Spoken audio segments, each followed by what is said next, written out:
I started filming a little late. I am making Malamud chicken. I am combining two recipes, which I might link below. I did start filming a bit later because the washing machine was loud and I was like, oh, I'm not gonna film this. So I took chicken breast, was dredged the chicken breast in flour and pan fried. I did take flour, but I added spices to it. So I added some herbs, which is mostly thyme, then some black pepper and this peri salt, both salt and some more flavoring in that. And now I am frying that on the pan.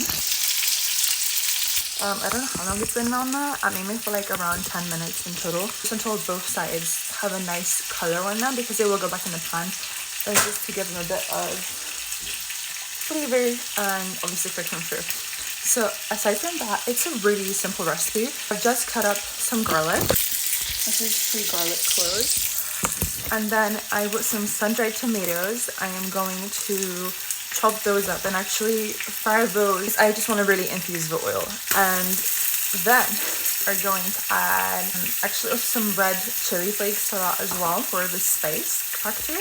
And then we have some thyme, salt, pepper, and of course cream, the most important ingredient, and some chicken broth.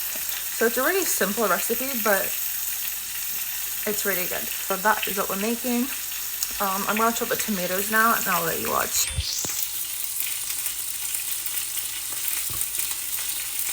This is what this one has some really great color. We're gonna chop these up, and I think I'm gonna also cut some potatoes up to go with this. I think the oil from the sun-dried tomatoes to fry the garlic would be a good idea if you wanted to do that.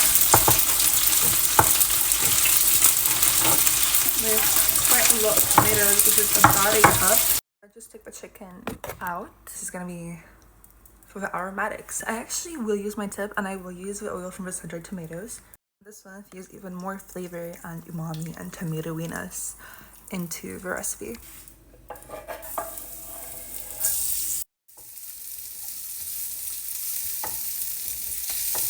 This is one of the best smells in the world. I forgot to film, but I just added the seasonings.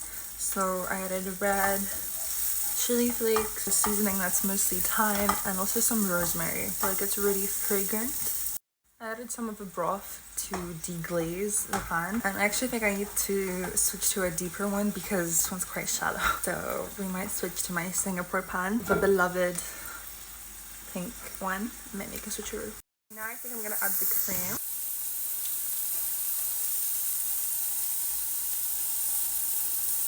I added half. I'll add more if I need more, but for now we're good.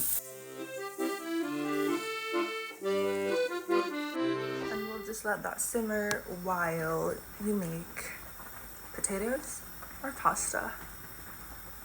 Probably potatoes. Some baby potatoes that I'm gonna cut into halves now, or quarters. I think a half is a good.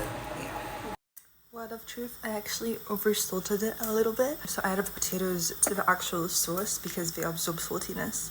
So fun hack, if you oversalt, just add potatoes. I'm actually gonna add the rest of the cream and some more chicken broth. Then we're gonna add, you can usually use Parmesan, but I'm gonna use Pecorino. Okay, now it looks a little more liquidy, as you can see. I also added the Pecorino, and now we're gonna add the chicken back in and let it cook for a little bit. It smells incredible. I'm just gonna cut some basil to garnish it. There's some basil here. There we go. And there you go.